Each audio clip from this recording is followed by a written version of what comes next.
quizzes. This one over the executive branch. Now, Joe, I have a few updates before we get to the quiz. Some things to go over because this segment has just been rebranded a little bit.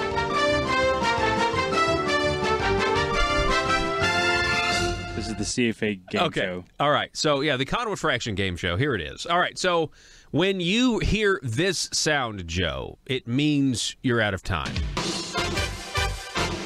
Okay. That's going to mean that we're going to need an answer. Okay. I immediately don't like this because this gives you an arbitrary time of whatever. Joe looks like he's thinking the most. Let's mess with him. Okay. Well, listen. If you this is life. Okay. All right. If you get an answer correct, when we go back over the answers, you will hear this sound.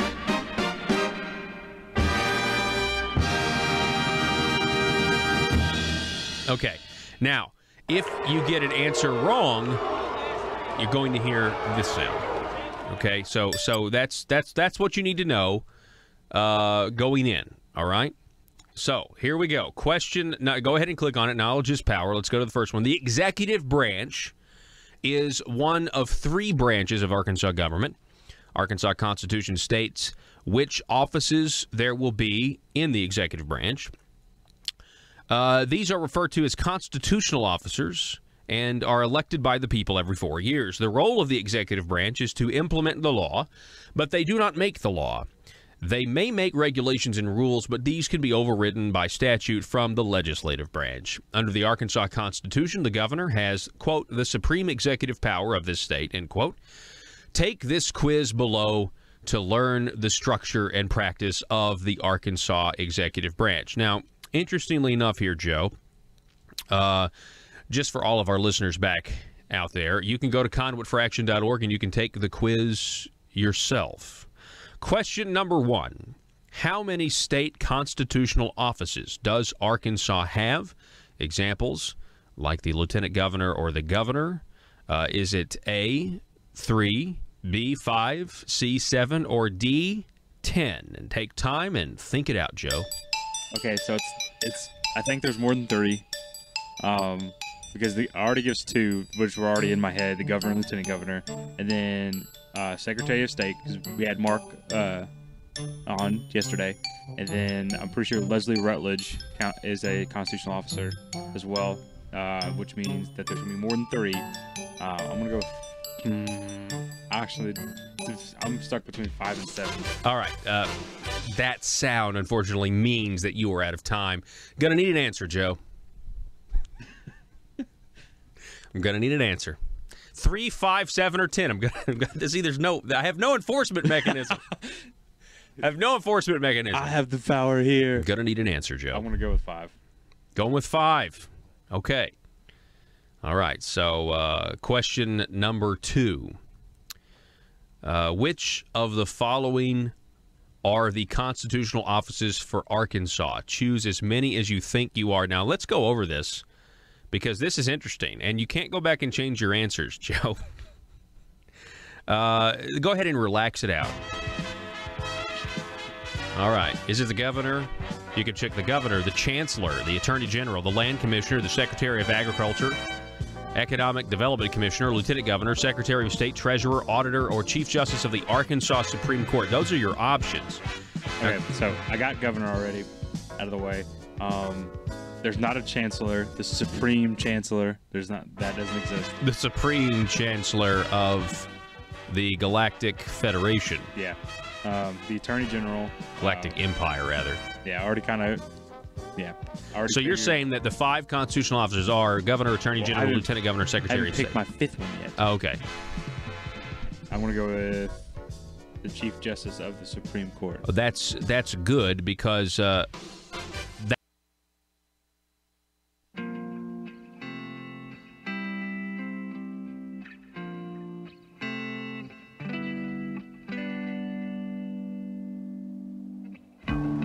I think it's time we ask ourselves if we still know the freedoms that were intended for us by the Founding Fathers.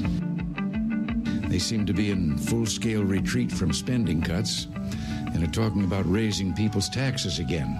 And I have only one thing to say to the tax increasers. Go ahead, make my day. If we lose freedom here, there's no place to escape to. This is the last stand on earth. Those who would trade our freedom for security have embarked on this downward course. Whether we believe in our capacity for self-government or whether we abandon the American Revolution and confess that a little intellectual elite in a far distant capital can plan our lives for us better than we can plan them ourselves. Conduit News Radio with Paul Harrell is on now. All right, good morning, everybody. Thanks so much for being with us today. Send us a text message this morning. Keep the hands at 10 and 2, though. 870-275-9799. Also broadcasting over at facebook.com/Conduit News.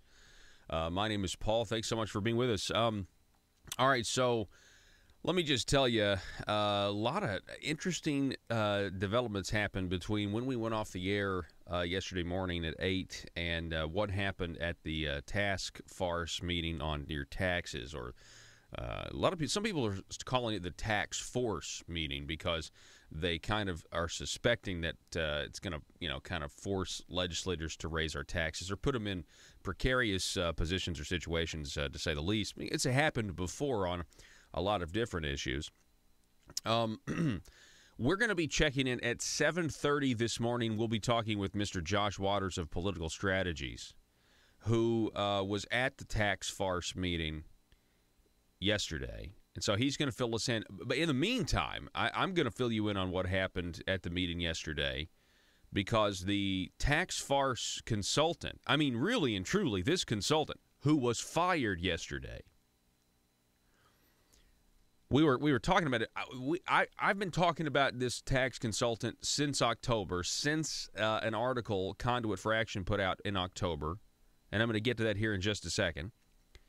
And it's really upset a lot of Republicans in this state that they hired a lifelong Democrat who contributes to Democrats, who says things on Twitter like tax cuts are not tax reform.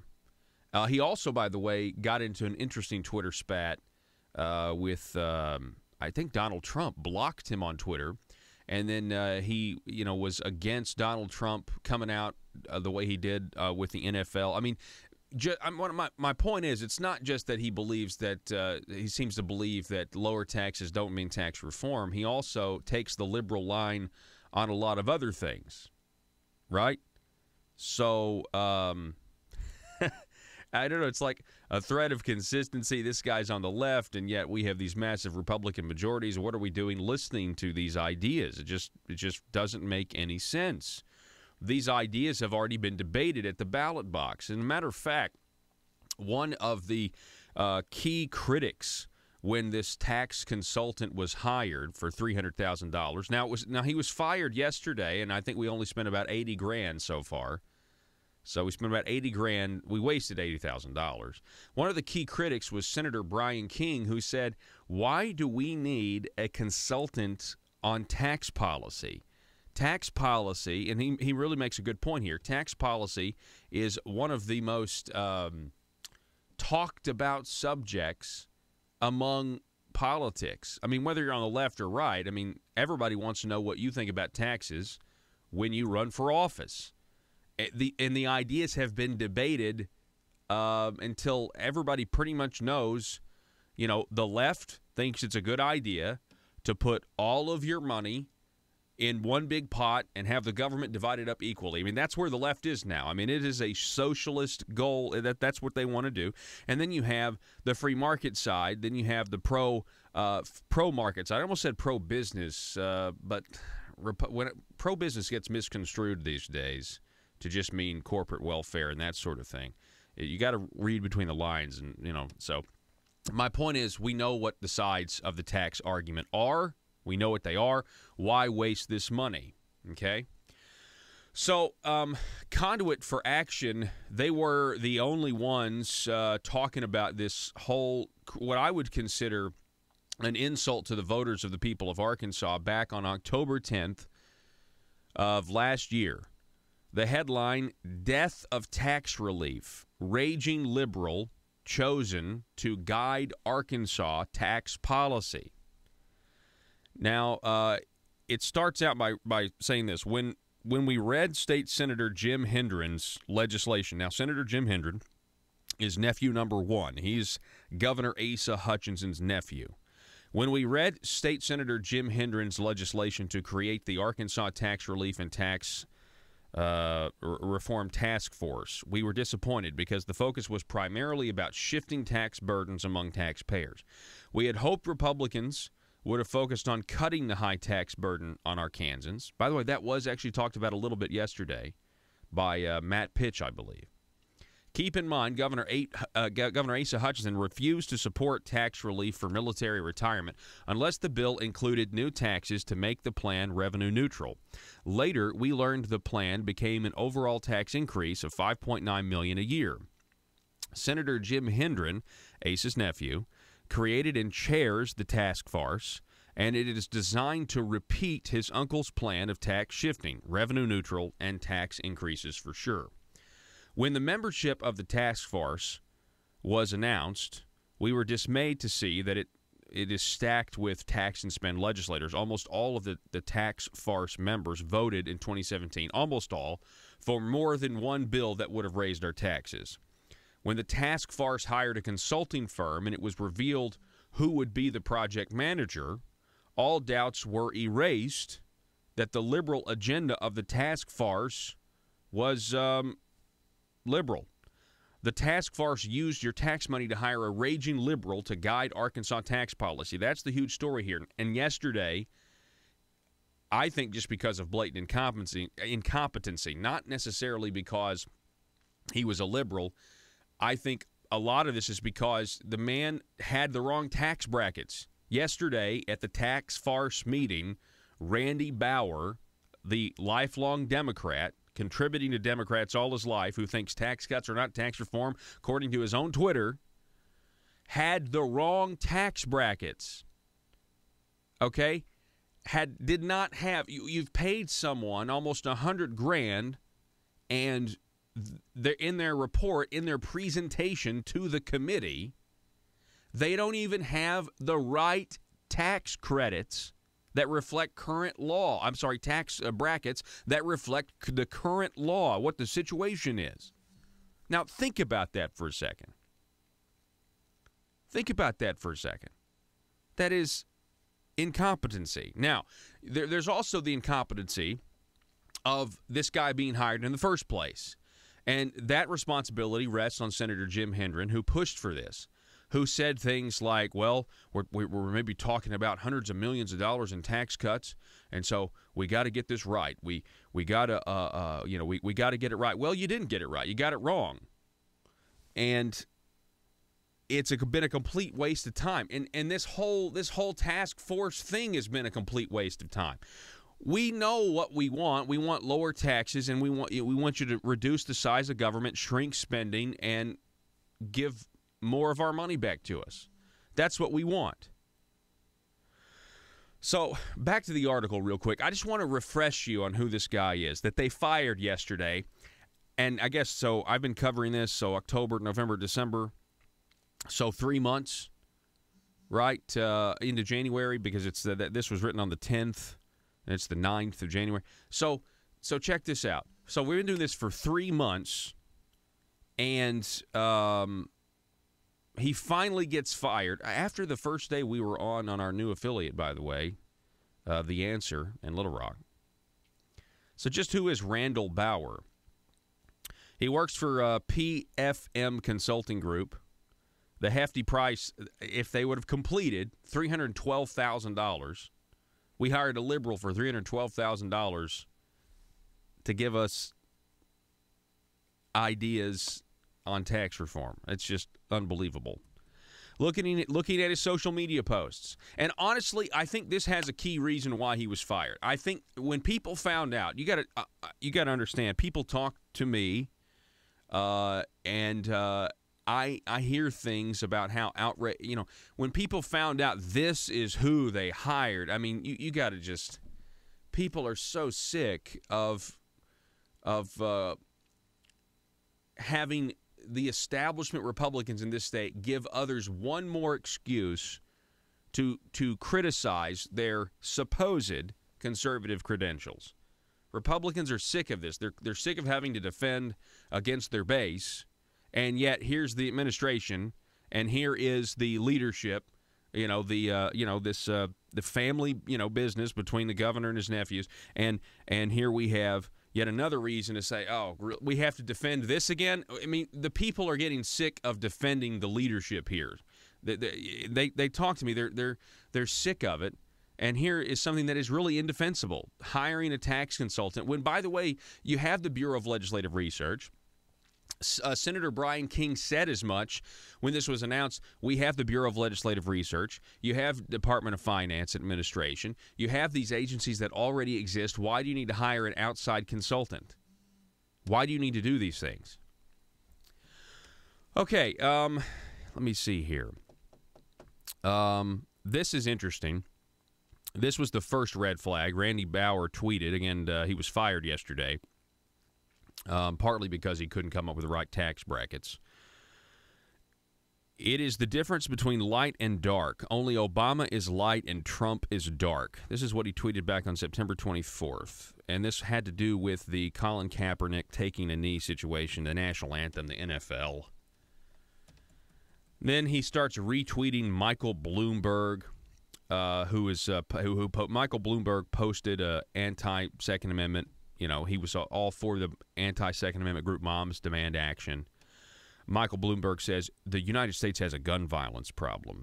Moms Demand Action are working to solve it. I'll match every donation. Give now. So we not only know that Randy Bauer is on the side of the national anthem kneelers, okay, and doesn't like Trump and says that, and he's an Obama fan. He mentions Obama in his tweet. We hired this guy, by the way. We also know that Randy Bauer is a Moms Demand Action Michael Bloomberg anti-Second Amendment guy. Now, he's perfectly entitled to have these opinions, and we are perfectly entitled to scratch our heads and ask, don't we have a Republican majority? Why did we hire this guy in the first place? You also have retweets and other things. He's a huge fan of Medicaid expansion. We got tweets about that. Which one is this one? The National League of Cities. Mr. Bauer has shared information from the National League of Cities, a national city lobbyist group similar to Arkansas's Municipal League. The Municipal League constantly supports tax increases at the local level, supports the internet sales tax, and is opposed to special election reform. And then here's the kicker. This is the big one. For those of you watching the program over at facebook.com/Conduit News, Mr. Bauer made the very thing he's hired to do. Okay, so even if you were to excuse all that other stuff, yeah, he's a leftist, but maybe this guy gets economics. Maybe this guy gets sound tax policy. So if you excused all the other things, this is what he tweeted. What's the date here? Do we have a date on this? September 26th. He tweets, tax cuts are not the same as tax reform. Repeat. That's his own thought right there. No, this guy's great. Massive Republican majorities. We're the most overtaxed state in the region. We also have the biggest government in the region. We're one of the poorest states in the region. Let's listen to more leftists. You had 138 years of Democrat control of the legislature. They were the ones making the laws. Their priorities are evident. We have the results of that. A giant government compared to our neighbors. And we're going to listen to a lifelong Democrat. It was unbelievable. So I will say, I guess the tax farce has done something right, but we're basically back to what I can tell. We're basically back to square one here. To say they got off on the wrong foot is an understatement. Now we got to take a break, but we've got the audio of what happened coming up at the bottom of this hour. Then we're going to be talking to Senate candidate Republican for District 16 up in the Russellville area coming up at 7 o'clock. Mr. Bob Bailey will be on as they have a special election that's kind of kicking into full gear Don't go anywhere, folks. You're listening to Conduit News Radio. I'm Paul Harrell. Back in a minute. If you're like me, you believe that small business is the heart of Arkansas's economic engine, and it should be viewed that way by the politicians in Little Rock. Conduit for Commerce also believes, like you and I believe, policies that achieve less regulation and lower taxation help small business in Arkansas thrive. Other policies like small, constitutionally consistent government and reducing citizen dependency on government keeps it from growing and expanding its influence on our daily lives. Conduit for Commerce works every day to educate the general public and legislators on these important priorities in the name of Arkansas small business. By the way, contributions to Conduit for Commerce are tax deductible. Log on now to conduitforcommerce.org and click on Contact Us on the right side of the page. That's conduitforcommerce.org. Go there now and learn the facts on protecting small business in Arkansas.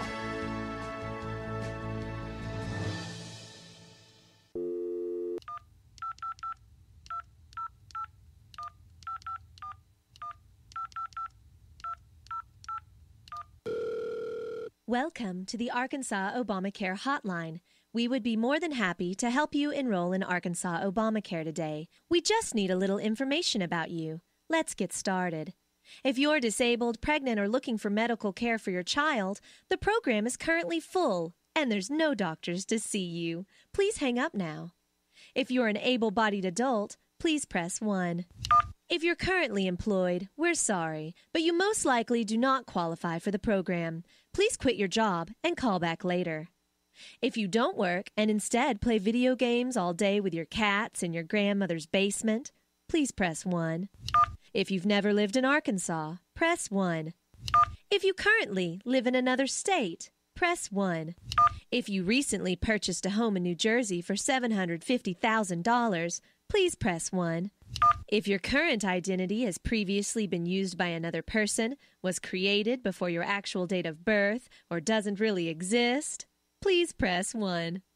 Congratulations! It sounds like you're the perfect candidate to receive Arkansas Obamacare. Please stay on the line, and a hardworking DHS employee will be with you as soon as possible. While you're waiting, feel free to relax as your ambitions to gainful employment fade away. PHP Parody.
Need your daily news fix? Don't forget to tune in to Conduit News Radio with Paul Harrell.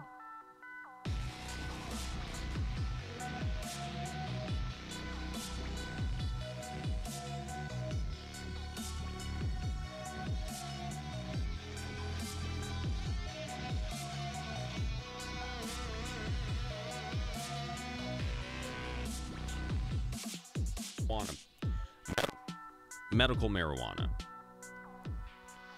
All right, medical marijuana.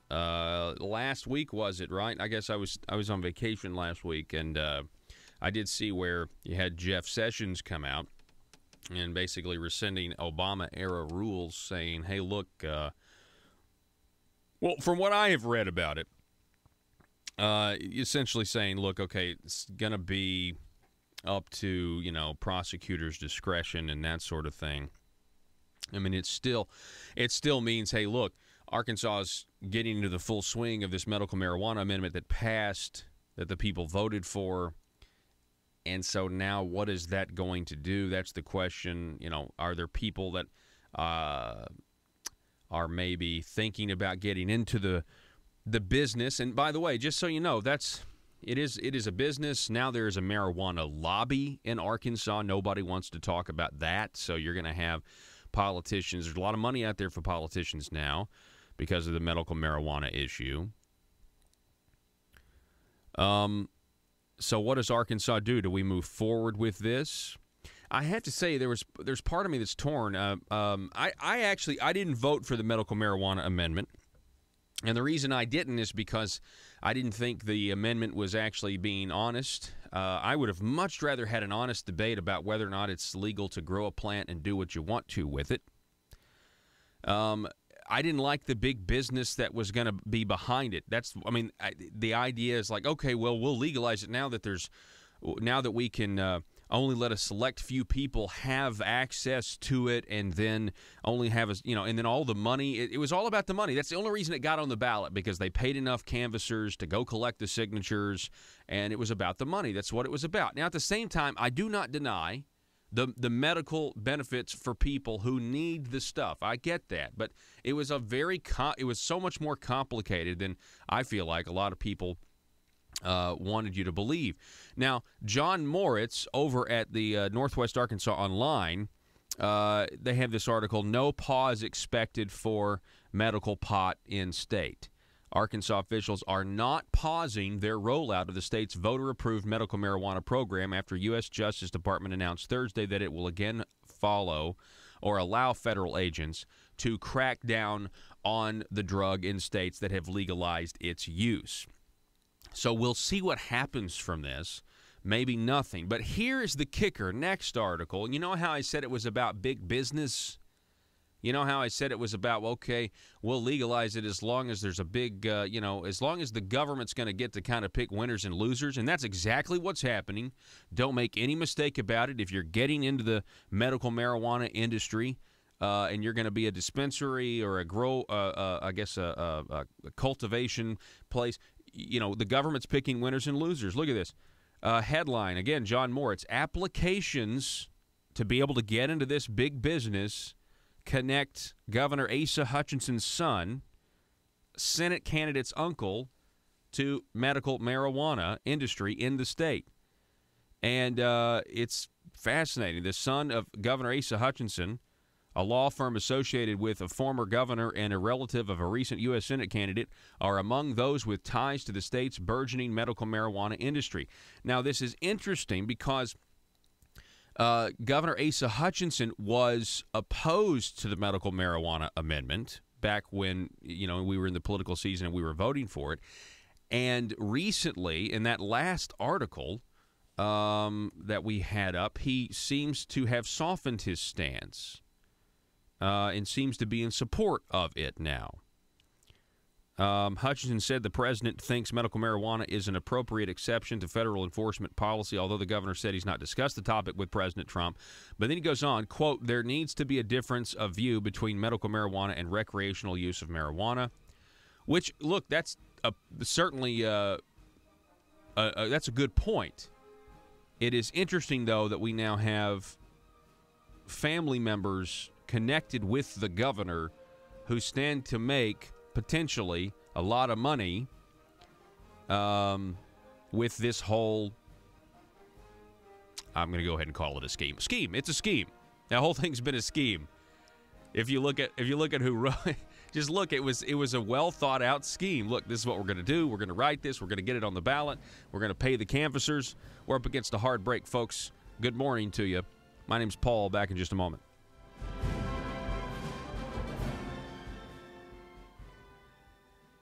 Sound means that you're out of time, and we're going to need an answer. That's my answer. I'm sticking with what I had before with 5. I'm going with that. All right. Question number 3. Who is the head of the Arkansas executive branch? The governor, All Asa right. Hutchinson. Okay, there we go. Question Unfortunately. number 4, unfortunately, to the dismay of many true conservatives. Question number 4, according to the Arkansas.gov website, this is good. I like these are the questions. This is the real meat and potato questions right here. Very educational stuff by Conduit. According to the Arkansas.gov website, how many commissions does Arkansas state government have? Examples like the Arkansas Economic Development Commission or the Ethics Commission. Okay, so I'm going to go with what I know about. Does that stress you out, that music, at all? A little bit. Okay, so I'm going to go with what I know about the government. Think it out now. Sound it out that now. resides over me. Definitely not 10. I feel like 27 is too small. I'm going to go with 42. All right, so your options here are 10. Go back up. Your options here are 10, 27, 42, and 53. So you're saying that there are 42 commissions under the executive branch. I feel like 10 is way too little for the people that have been put in power over the last however long. The 27 still seems a little small to me. 42 seems about right. 53. You think 53 is too much? Okay, all right. Well, not necessarily too much. It's just 42. I feel like is just a good. Just going with the old number. ACT advice and just picking C. No. That's just a good middle of the ground number. Okay, all right. What do we have here? Question number 5. According to the Arkansas.gov website, how many departments does Arkansas state government have? Departments. So this is different than commissions. Examples of departments would be like the Department of Education, the Emergency Management Department, stuff like that. Sound it out now, Joe. Think it out. Sound it out. Cool. Is it A12, B32, C40, or D47? Again, operating off the same assumption from the last question, I'm actually going to go 47 with this one. Okay, so you're going with D. I feel like we have a lot of unnecessary departments. Okay, it's a good thing because that sound means that you are out of time. See what I said, ladies and gentlemen? Arbitrary moments where Paul just decides you're out of time. No, I mean, this is me. It's the computer. It's an AI. It's she's listening in. Her initials are MG. Okay, question number 7. Now, I like this next one. Oh, are we on 6? Yeah, we're on okay. 6. Question number 6. Sorry about that. According to the Arkansas.gov website, how many boards does Arkansas state government have? Examples for this would be like the Board of Public Accountancy, Auctioneers Licensing Board. You have to be licensed to be an auctioneer. All right. What do you think, I'm Joe? just going with 77 on this one. You're going with D. All right, sorry. A22, B37, C51, or D77? Because we've had a conversation.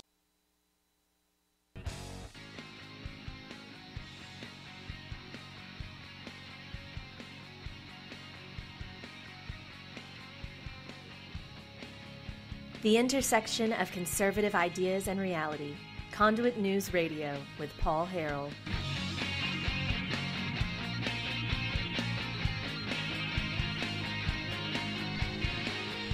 All right, folks.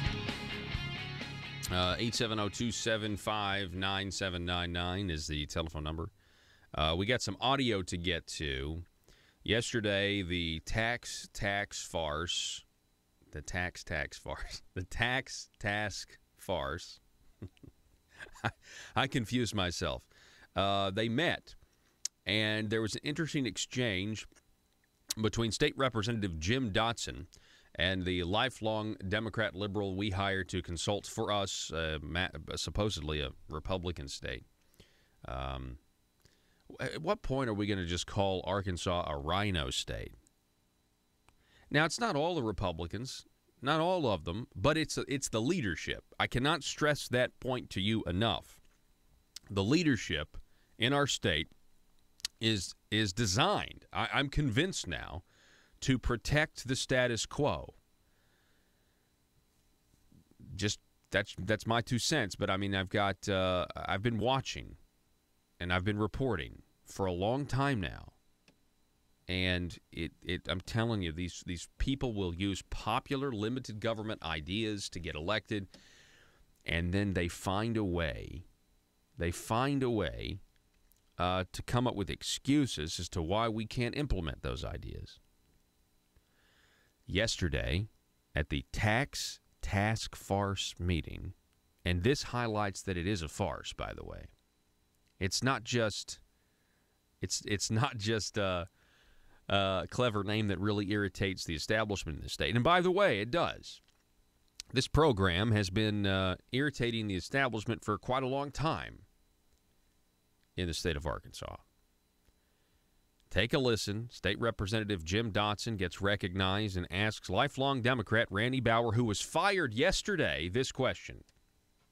Maybe this had something to do with it. I don't know. What do you think? Go ahead, Joe. How that impacts on a couple of these states on a following slide. Okay, all right, thank you. Representative Dotson.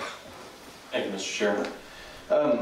Looking at that slide there, as well as back on page 9, it looks as if you're only looking at data through to 2015 and not reflecting recent changes. And I mean, we've made some income tax change adjustments in 2015 and 2017 on page 9, that bracket there.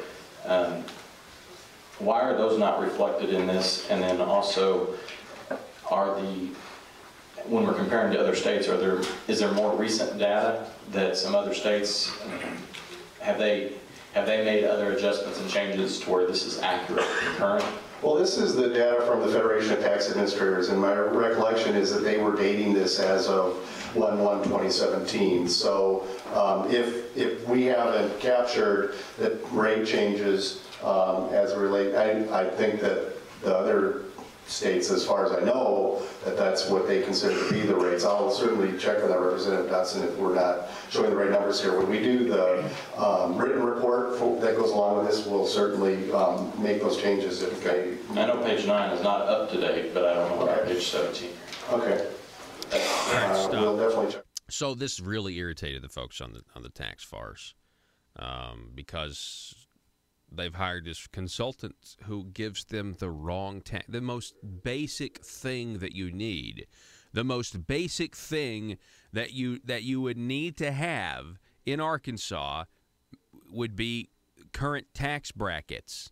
You know, the 6.9% and down. You're going to need those things.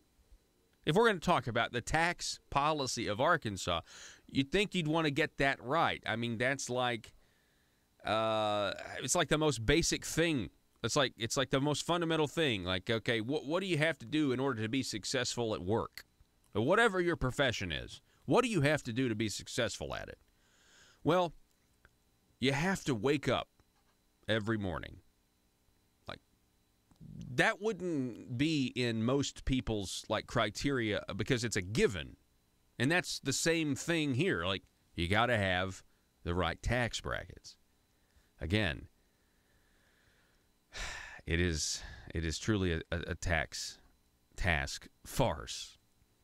It really is. So after that happened, the nephew number one, Senator Jim Hendren, who is the leader of the tax force, and by the way, who was a big proponent of hiring Randall Bauer, and who also wants to be the next president pro temp of the Senate. He decided to chime in here after that exchange with Jim Dotson and Randy Bauer. Jim Dotson basically saying, hey, you've got wrong data here, like the most basic data that you should have. Senator Hendren said this. To decouple with that particular definition. One of the things here, Randy, yes. We've doing a little checking here, and I just want to make sure, but one of the things I'd ask you to do for the written report is, because I think most of the stuff here, as Representative Dotson said, is not reflective of the last tax cut bill, particularly with regard to the low-end tax brackets. And so, okay. as you get a chance to put your written report together, make sure you get with the FNA, because we put $100 million or $50 million on the low-end brackets in reduction, but I don't think is reflected in these scenarios here. Okay, we'll definitely do that. One of the things I was going to point out here is Indiana, which does not. So he's grossly underprepared. I think that's evident. Okay, I will do that. One of the things, this guy just comes to this meeting completely unprepared, and maybe other governments just, and most of the time. I mean, this we may look back and say, hey, this is when the rank and file, or this is when the Republican Party starts to actually say, you know what? We're tired of this leadership. We're tired of being put in these positions where we're pursuing a liberal line. We are conservatives, and we actually need to move forward as conservatives instead of trying to work around the edges as to not, put Governor Asa Hutchinson in a situation where he would have to expose himself as not being as conservative as the rest of the state, if not being just a total progressive. Now, that's interesting. Now, so that's Senator Jim Hendren. Now, flashback to the October 12th article that exposed this Randy Bauer guy as a liberal from the beginning, with all of his tweets that we just went over. Tax cuts are not tax reform. Trump is dark. Obama is light. Him being all on board the Colin Kaepernick take a knee. That's who we hired, by the way. They wrote here, Senator Jim Hendren had this to say about the importance of hiring consultants for the tax task force. Quote, "We're talking about hundreds of millions of dollars in tax cuts and policy, and we can't afford to get it wrong." Well, guess what? Apparently we can afford to get it wrong because we paid this guy $100,000 to fire him. Okay? So apparently we can afford to get it wrong, right? This, just to be clear, this is incompetence. It is a two-way street. The incompetence of a liberal tax consultant that doesn't know what he's doing. And he probably doesn't know what he's doing because he's a liberal. And he doesn't know how to recommend conservative policy.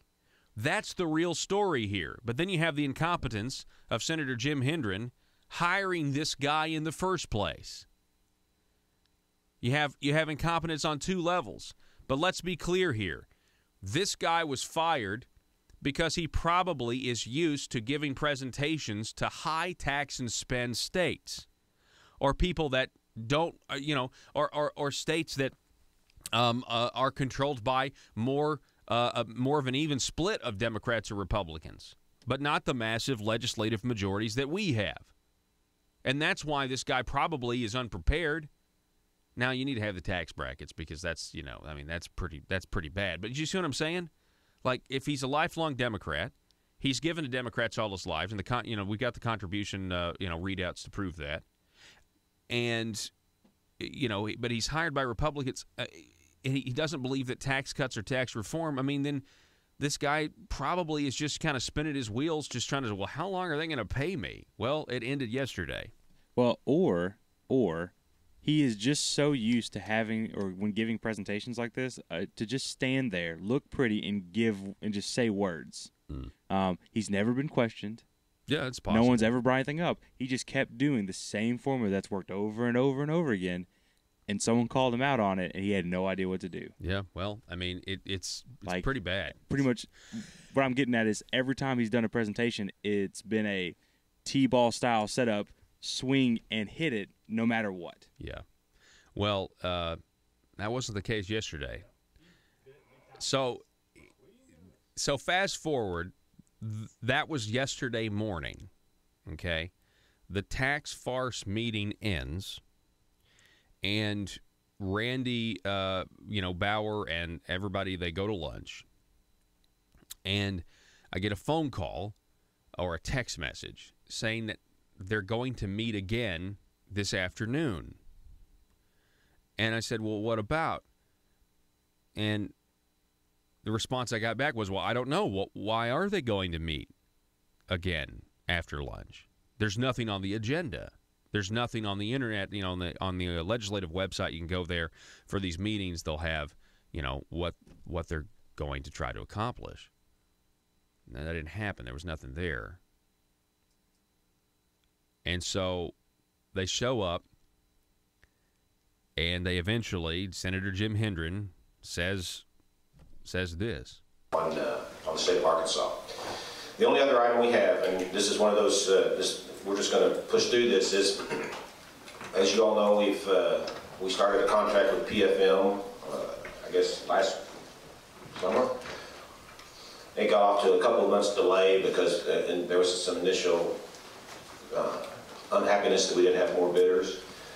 And PFM, as you all have experienced, has done a great job of laying the groundwork with regard to educating us on tax policy, where our revenue stream goes, getting us through our interim report. Really? They didn't have they've done a great job when they didn't even have the right tax brackets. keep going. But I think right now there's some feeling among the task force that it's time to go a different direction. So I know many of you visited with myself and with the co-chair, and again, it's really primarily because we think we have the resources in-house to do much of what's lays ahead of us, which is take a lot of this data that we've been given and formulate it into a path forward. Stop. So we're going to be... What a waste, man. This is listen, I just want everybody to know Senator Brian King was completely right, which is actually pretty normal. Par for the course. Senator Brian King is correct that it was not a smart move. He said in the beginning to hire a consultant because we have all the resources to do this in-house, and that tax policy is one of the most debated political subjects there is. So, and not to mention, you don't need a lifelong Democrat to give you ideas about what to do for tax policy when you all ran on tax policy of cutting taxes, reducing regulations, shrinking the spending of the government, therefore shrinking the size of the government, right? You guys all ran on these ideas, and yet you got to hire a lifelong Democrat to try to tell you what? What would you tell? And later on in this meeting, you know what they said later on this meeting? They were talking about how we're going to make sure, I think he says this here in a minute, we're going to make sure that we get, when we move forward, we get information from both sides. So when we hear somebody from the right, we're going to hear somebody from the left. Now, why? I know there are a few Democrats on that tax farce. I know. But why? You have massive Republican majorities. Those ideas have been rejected, okay? If the Democrats want their ideas heard, and here's the thing, there are Republicans that want the Democrat ideas heard. That's the real truth. But if the Democrats want, in an ideal world, if the Democrats want their ideas heard, they should start winning elections in Arkansas. Continue, Joe. Dependent upon BLR, upon DFNA, and upon some other groups that we'll ask to come and share their perspective, and they will be sharing their opinions and their recommendations, and the chair will strive to make these balanced presentations. So when we hear from some on the right, we'll hear some from the left. There it is. And again, it will be up to us at the end to make the final recommendations. We'll begin that process after the fiscal session, as we said, working through the spring. So in order to do that, and let me just give you the numbers. Right now, the contract for PFM was $340,000, I think, $312,000. We've expended about $88,000 of that, and that's just through November, so there'll be some subsequent billing that will take it above that. Yep. But rather than continuing with that, if the task force agrees, we can terminate that contract and do the rest of this stuff in-house. The contract does make provision for this. It says that either party may terminate the contract with 10 days notice, and we will provide written notice assuming that this is the will of the task force to do it. It doesn't require any other recommendation. It doesn't have to go to council or anybody else. This task force has the authority to cancel this contract and avoid spending those dollars if that's what we choose to do. So if that is the will of the task force, the motion that I would ask for is I move to authorize the Bureau of Legislative Research to terminate the consultant services agreement with PFM Consulting Group, LLC. Got a motion from Representative. All right, so that's what happened. They passed that motion on a voice vote. You know, I'm a huge fan of voice votes, but the whole thing's a farce anyway. So there you go. I mean, I think it's fascinating that it took them this long. I'm glad that they've done this. You hear what Senator Hendren said there, that I've heard from the tax force, they want to go in a different direction, which is the opposite of the direction you wanted to go originally when this whole thing was happening. And I know we're going to say, well, we got some good stuff from it. Come on. We spent $100,000 on a lifelong Democrat who was heading up the project for PFM Consulting to fire him when he couldn't even get the right tax brackets. It is. Pretty embarrassing. Yeah, it's incompetence. I mean, that's really what it is. It's a total fail, is what it is. Senator Hendren, I hope you're listening, because I want to make a suggestion. You can take this with a grain of salt if you want. I don't care. If you want good economic tax policy, go talk to Acre. Yeah, They're Arkansas fantastic. Center for Research and Economics. They lay it Fantastic all people. out. Yeah, they lay it all out. And again, that's a great point. I mean, Acre lays it all out. And also, matter of fact, right now over at conduitforcommerce.org, at conduitforcommerce.org, you just go there, okay? There's a whole list of tax recommendations, right? That complement Acre very, very well. So if you go to conduitforcommerce.org right now, just read that. It's by Brenda Vassar Taylor. She's written an entire thing, recommendations that make a ton of sense. Now, and one of those recommendations is eliminating the corporate income tax in Arkansas altogether. And it actually would offset by just ending this economic development fraud of picking winners and losers by giving taxpayer money to Chinese companies. It'd say, well, I don't want to end, you liberals out there, I don't want to end the corporate tax rate, those evil corporations. Well, do you want those same corporations that you call evil, like to get corporate welfare in the hand, with these handouts and these tax incentives and everything else? My point is that even in in your ideological world, it should just be a wash for you. I mean, like you're trading one evil and replacing it with another evil in your mind, not in my mind. See, I think the government getting involved and claiming that they create jobs is never the right way to go. But anyway, those recommendations are up right now. Great policy ideas over at conduitforcommerce.org. We're going to take a break, folks. Don't go anywhere. Back in a minute.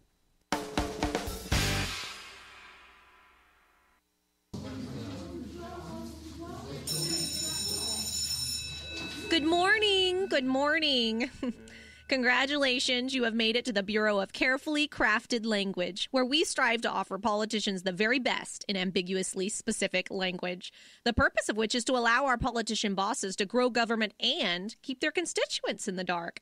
This yields two beneficial outcomes. First, the government-growing politicians stay in office, and second, we at the Bureau of Carefully Crafted Language get to remain in the shadows and get to keep our jobs.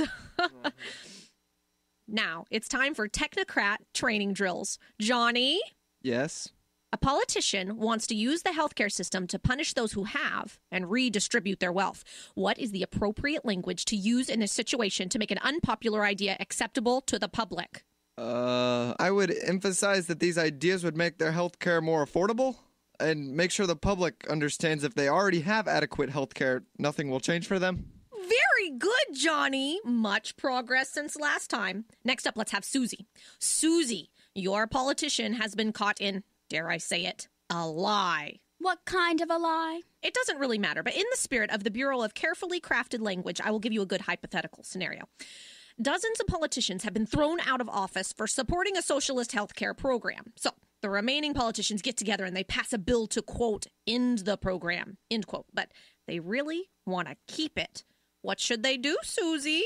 May I ask a question for more information? Certainly. Has the word lie been used by the political opposition? Yes. I know. They should change the name of the program. Maybe use the word works to make the sheeple think it's for working folk. Then they should go on the attack and get the public distracted. I would advise the politician to publicly question why our political dialogue has become so uncivilized and tell them to claim using the word lie, no matter how accurate, is a personal attack on his or her character. And if they admit to any wrongdoing at all, they must replace the word lie with words like misspoke, misstatement, misrepresent, or mislead. Amazing! Excellent work, Susie. I feel like the student has really become the teacher. You will make a terrific addition to the Bureau of Carefully Crafted Language. All hands on deck. This is a Bureau of Carefully Crafted Language emergency. Several politicians are scrambling after being exposed by some talk radio host. Let's move it, people. They need our help. The Bureau of Carefully Crafted Language. You vote 'em in, and we keep 'em in. PHP Parody.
exposing the truth and everything the Marble Palace establishment keep trying to cover up. It's Conduit News Radio with Paul Harrell.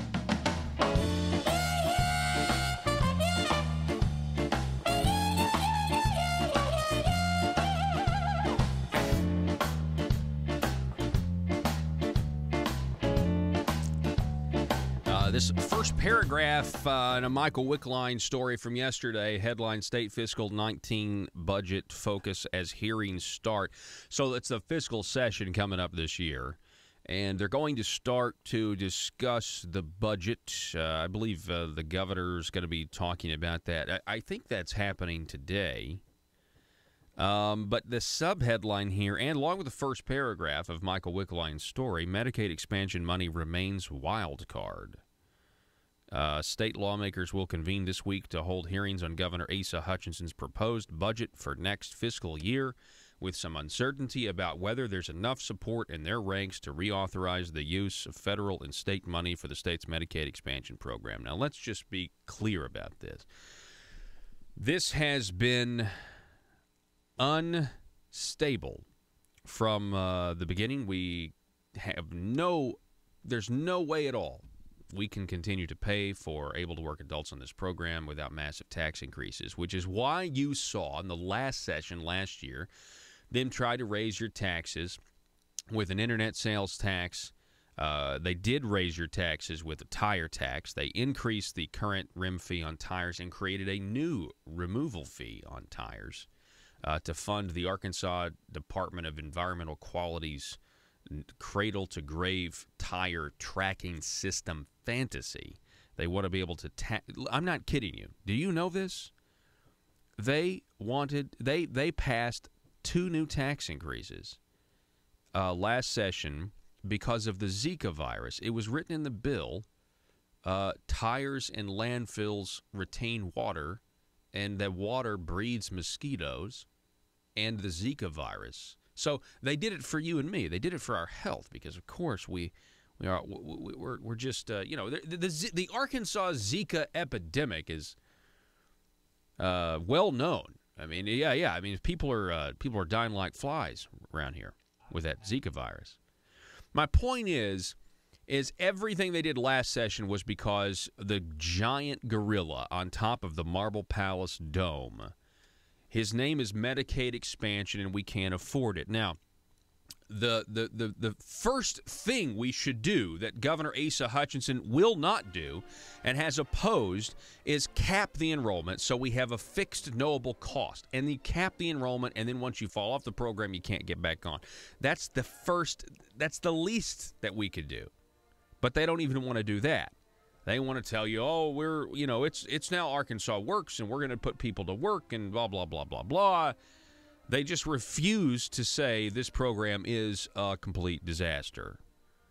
They say there's uncertainty about funding. I don't know, folks. We've been here a million times before, and every time there's a contingent of Republicans that try to stand up to the establishment and stop this. The Trump administration has ended the individual mandate.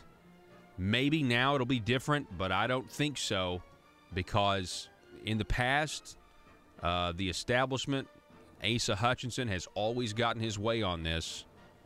We've got another hour coming your way next. This is 101.3 FM News Talk KBTM, Jonesboro, an East Arkansas Broadcasters station. With this, that we have a lot of licensing boards, more than I think the most out of any state, or we're real close to the highest number in any state, and 77 seems like an absurd amount for no reason. Okay. And I think sound means you're out of time. So. Yeah, I've already got my answer. Okay, so you're going with 77. All right, now question number 7. Question number 7 is, according to governing.com, how many full-time equivalent employees did Arkansas state and local government have in the year 2014? Was it A, 12,064, B, 27,891, C, 45,567, or D, 71,048? Full-time equivalent employees, according to Arkansas.gov. Don't need an answer yet because we haven't heard that sound. 12,000, 27,000, 45,000, or 71,000. Considering we need so much money to run our government compared to all the states around us, I'm going to go with 71,000. All right, that sound means you're out of time. 71,000.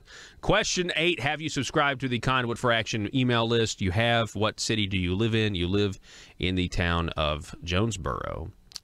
What are your results? We're going to go over Not very good. How do you know? I just have a feeling it's not very good. All right, let's see here. What do we have? 61.5%. I had a feeling that it was 7 and not So 5. question number 1, how many state constitutional officers does Arkansas have? You said B, 5. I had a feeling it was Correct 7. answer was 7, C.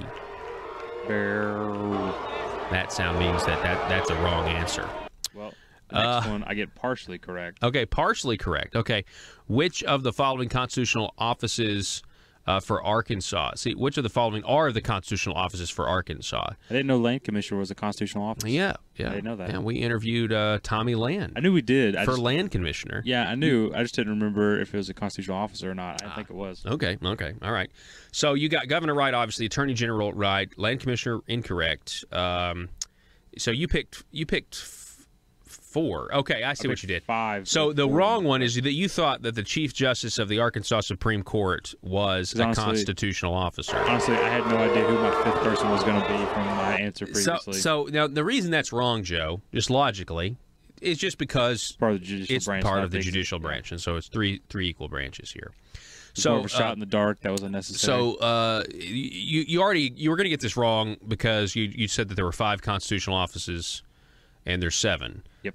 Auditor, Treasurer, Secretary of State, Lieutenant Governor, Land Commissioner, Attorney General, Governor, and a partridge on a pear tree. Looking back, Auditor seems like a better answer than Supreme Justice of the Arkansas Supreme Court. But Treasurer, that's a constitutional office. Yep, that would be Mr. Dennis Milligan, the Treasurer of the state of Arkansas. Office. Why isn't that just someone's like, you get this job? Yeah, I know. I really want you to get one right. Well, so what's your next thing? I got the next one right. Who is the head of the Arkansas judicial branch? No, executive branch, not judicial. Executive branch.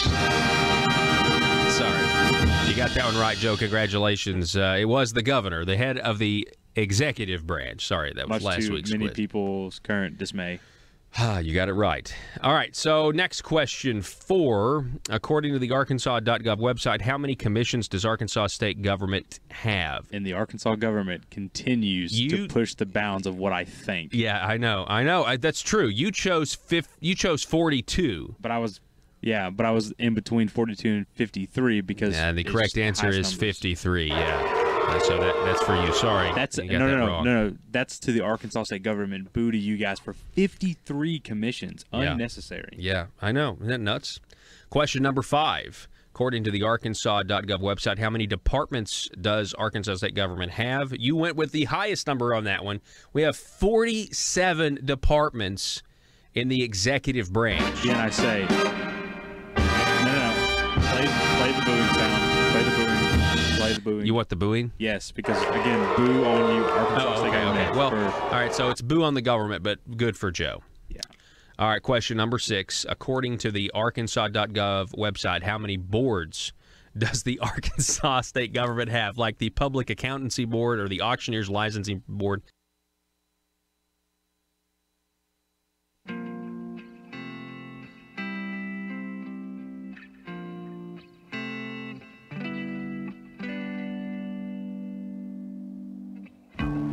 I think it's time we ask ourselves if we still know the freedoms that were intended for us by the Founding Fathers.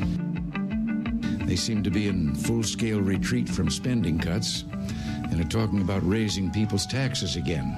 And I have only one thing to say to the tax increasers. Go ahead, make my day. If we lose freedom here, there's no place to escape to. This is the last stand on earth. Those who would trade our freedom for security have embarked on this downward course. Whether we believe in our capacity for self-government or whether we abandon the American Revolution and confess that a little intellectual elite in a far distant capital can plan our lives for us better than we can plan them ourselves. Conduit News Radio with Paul Harrell is on now. Good morning, everybody. Thanks so much for being with us. My name is Paul, and this is the intersection of conservative ideas and reality. We're building a liberty machine. We want you to be a part of it. Call us or text us 870-275-9799. There is a special election coming up here pretty soon, and has to do with the vacant seat, state Senate seat in District 16 that is up in the Russellville area, just so you guys know what part of the state we're talking about. And so I think there's a couple of candidates vying for it. One of those candidates, his name is Mr. Bob Bailey, and he joins us via phone right now. Bob, welcome back to the program, sir. How are you? Hi, Paul. How are you? Thanks for having me. Yes, sir. Doing good. I guess I haven't talked to you since the holiday. So how was your holiday season? It was great. Good. So tell me a little bit about how the campaign is going so far. And because I know you've been at this now for a while, how are you being received up there? You know, it has been overwhelmingly a positive response. We're making a lot of ground. Last night we went to a Republican committee meeting outside of Harrison. Made some good progress there. Been putting a lot of signs out, meeting a lot of really like-minded people. I think we're doing pretty good considering that we got started here a little bit late compared to the other candidates. But yeah, everywhere we're going, I'm hearing the same thing. People are fed up with the status quo. There's a universal voice out there in Arkansas of people that are just tired of the way things have gone. So I've been doing a lot of talking, so much so that I'm having a hard time keeping my voice, actually. So if I sound scratchy, no. Well, I think a lot of people, this time of year, it's flu season now and everything else. So hey, you mentioned Harrison. So tell me, Bob, like how big is this Senate district? What are we talking about here? What are the geographic boundaries? It's huge. We start at the Arkansas River in Pope County. We go all the way up to Harrison city limits. We take a right turn and go behind Clinton to Shirley. We have Pope, Newton, Boone, Van Buren, and Carroll County in this district. So, just to go from the Arkansas River up to Harrison city limits is a good, solid 2-hour drive. I mean, we did a bunch of driving yesterday. We saw more deer on the road than we did vehicles in a lot of these places. Yeah. Oh, man, that's great. I love seeing deer. I mean, I don't like to have to dodge out of the way, but you know what I mean. That's always great. Yeah, we about got one last night, but we made it. Well, I'm glad you didn't. You know what they say, and it's always good, when you're driving with somebody and you think about, hey, the deer could jump out in the middle of the road here. It's always good to remind yourself, hey, if a deer jumps out in the middle of the road, just keep going straight. At least that's what I've been told before, because it's just safer for you than to try to swerve and miss it, and who knows what's going to happen. All right, so Bob Bailey, this is a big election, okay, because this is a Senate seat. I mean, any special election is big, but this is big because we're talking about 1 out of 35 possible senators, and so it represents a lot of power. And in doing so, and I'm just going to be honest with you, the way the politics of this state are right now, you have the establishment Republicans that sometimes seem to have more in common with the Democrats than they do their conservative friends. It's very much like the national scene sometimes. And the establishment wants to make sure that the person that gets this Senate seat is going to be on board with them. And we have recent electoral history to confirm that when we see who Governor Asa Hutchinson has backed in certain primaries, okay? And so my question to you, Bob Bailey, is are you that establishment candidate? I am not. I don't like what I'm seeing. I testified down there at Little Rock against the enhanced concealed carry legislation, and I found out real quick that, there are people down there that are passing bills that aren't even reading them. I'm not that guy. I'm going to read every single page on every single bill, and at least I'm going to try to make an informed decision.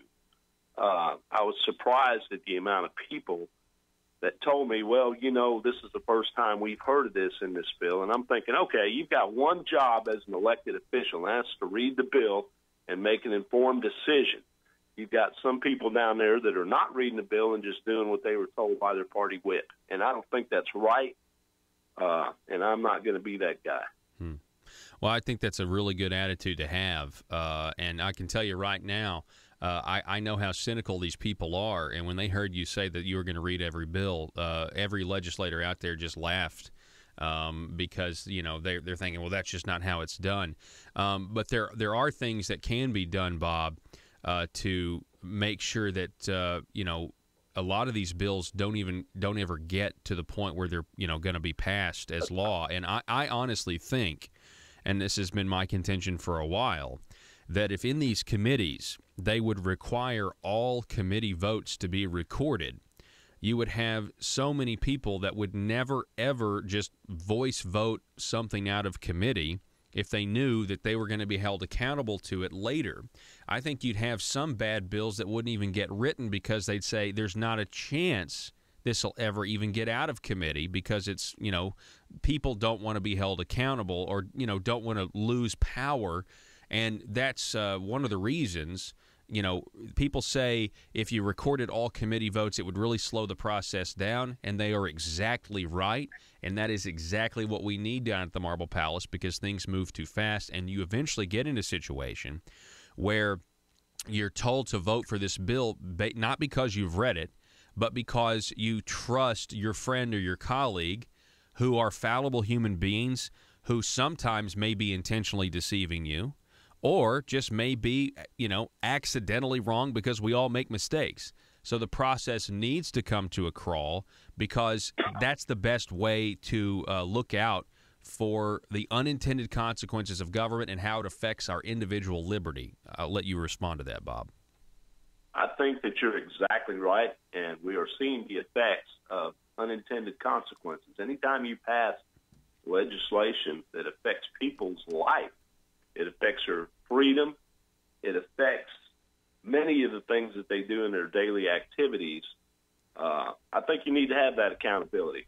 I'm with you on that. I think that any elected official should have a vote that is recorded, that I should be able to go on a computer and look up and say, hey, how did this guy I voted for actually vote on this bill?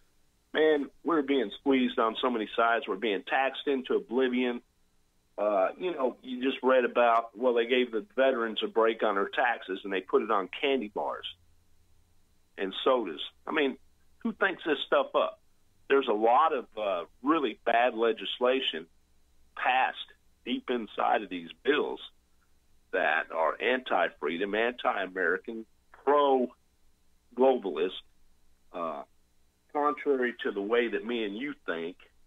And I think that's ridiculous. And as far as having any kind of unrecorded vote, why? Why would you do that unless you're intentionally trying to deceive people? Yeah, so, I mean that's. I agree with everything that you said. I'm there. Well, I mean, I really, I'm glad to hear that. The effect of the current status quo and the policy, and see, this is what's so frustrating is, it was easy to blame the institutional corruption, and that's what I'll say, the institutional corruption, on the Democrat Party. Well, yeah. Now we've got a lot of Republicans in, massive majority, super majority in the House, almost one of those in the Senate, and yet we're not changing the rules. And when we do change the rules in the House, they changed the rules last time to give all the power to one guy, the Speaker. I mean, we're moving in the wrong direction here. Exactly, and one of my goals, you can't do this by yourself. I could sit right here and talk a big game, but unless there are other people of like mind with me, we won't be able to change anything. But what you're seeing now is if we can get Jan Morgan in there as governor, if we can get some key senators in there on the Senate judiciary, I think that a lot of these bills won't see the light of day. I think that you will have a constitutional conservative slant to it, and I think that'll be better for all of us that, still understand the Bill of Rights and enjoy our freedom. Mm-hmm. We're talking with Bob Bailey. He's a candidate for State Senate Special Election District 16. You just mentioned Jan Morgan, and she's about as anti-establishment as you can get. And you're a supporter of Jan Morgan for governor, Bob. Yes, I am. I definitely am. I know Jan. I've talked to her on several occasions. She is going to be a guest speaker at a meet and greet that we're having here at the Russellville train station at 2 o'clock this Saturday. Her beliefs pretty much align with mine. As a matter of fact, I hadn't seen anything that she said yet that didn't. So, I believe she's got the best interest of the citizens at heart, and I fully support her. Well, her policy positions that are up on her website, janmorganforgovernor.com, are fantastic. I mean, they are fantastic, and so I would encourage everybody to go look at those because that's really a model. I mean, it's already in much of it already in or is or was in the Republican Party platform, and then they kind of revised that platform to take out limited government for some reason. But anyway.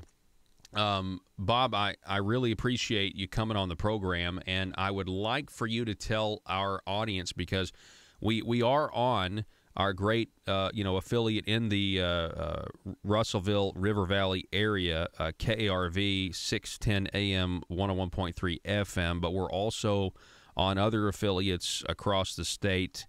And so if they wanted to help support an anti-establishment candidate such as yourself, what would they need to do? Well, we've got a website, and it's called on Facebook, Bob Bailey for Senate District 16. We have a link there that they can financially support. We're fighting against big money, big establishment money. My candidate, I've got 2 Republican opposers and 1 Democrat. One of them is very well funded by Asa himself. You talking about Breanne Davis? Is that her name? Yes, I am. She has a lot of backing from the Republican Party, and we don't. I mean, we're doing okay on the donations, but we're paying for signs and paying for push cards. And, it takes a lot of money to actually run a campaign. So there's a link that you can click on and donate there. So what's the website? And that's Bob Bailey for Senate 16. Okay, Bob Bailey. Senate District 16, yes. Okay. Say the website one more time. Bob Bailey for Senate District 16, and it's on Facebook. Okay. Well, I think you're spot on your positions, and I'd love to have you on again soon. I just so you know, I've also reached out to your opponent, Breanne Davis, and I had her scheduled before the first of the year, and she canceled kind of maybe a day or so before, and said she would get back with me after the first of the year, and I haven't heard from her yet.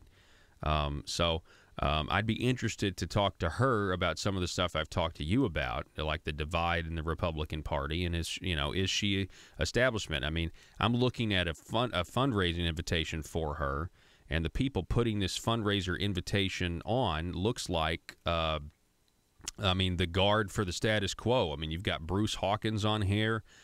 You've got, who gave $30,000 to Jake Files in that weird loan.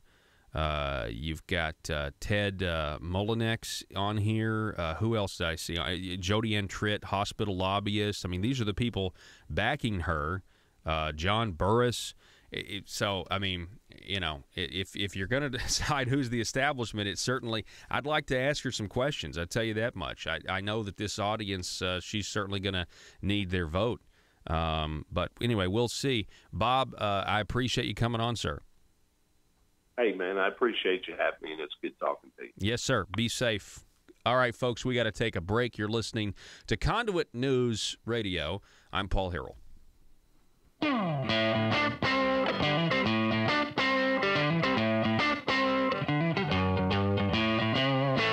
Protecting your business means protecting your data. But is your business really prepared to handle the growing threat of things like cybercriminals and ransomware? At iTex, they're committed to deploying the best security solutions to protect your business and your bottom line. Security threats are constantly evolving. So are security needs. Be proactive now and equip your business with the best cybersecurity available with iTex. Call them today for a free consultation at 870-336-9778. That's 870-336-9778 or itexusa.com. If you're like me, you believe that small business is the heart of Arkansas's economic engine, and it should be viewed that way by the politicians in Little Rock. Conduit for Commerce also believes, like you and I believe, policies that achieve less regulation and lower taxation help small business in Arkansas thrive. Other policies like small, constitutionally consistent government and reducing citizen dependency on government keeps it from growing and expanding its influence on our daily lives. Conduit for Commerce works every day to educate the general public and legislators on these important priorities in the name of Arkansas small business. By the way, contributions to Conduit for Commerce are tax deductible. Log on now to conduitforcommerce.org and click on Contact Us on the right side of the page. That's conduitforcommerce.org. Go there now and learn the facts on protecting small business in Arkansas.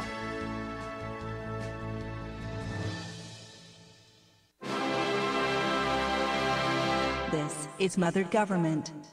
My people. The promised revenue gathering to fund my motherly goals, such as the Arkansas Works Obamacare private option, has commenced. I have asked my representatives and senators to execute my will concerning new revenues from the tires you use to drive on my roads, the candy and sodas you consume and purchase in my stores, and the digital products you download on my internet.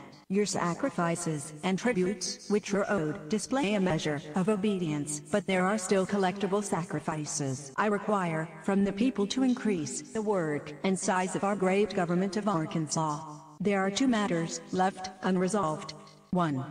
I require a general tribute for all purchases made on my internet. Not just digital products, but all products.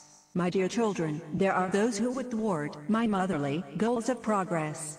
If you see them, please combat their misguided notions of freedom by using phrases like mom and pop, and tax cheat. 2. I still require more revenue sacrifices concerning your consumption of my gasoline. I require your undying loyalty on the subject. Subjects, in conclusion. More revenue is good. Static revenue is bad. This message was brought to you by your stewards, aristocrats serving Arkansas. Thank you, my children, in advance for your required and expected obedience that keeps society safe and prosperous. And always remember, from cradle to grave. PHP Parody.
determined to drain the swamp in Little Rock.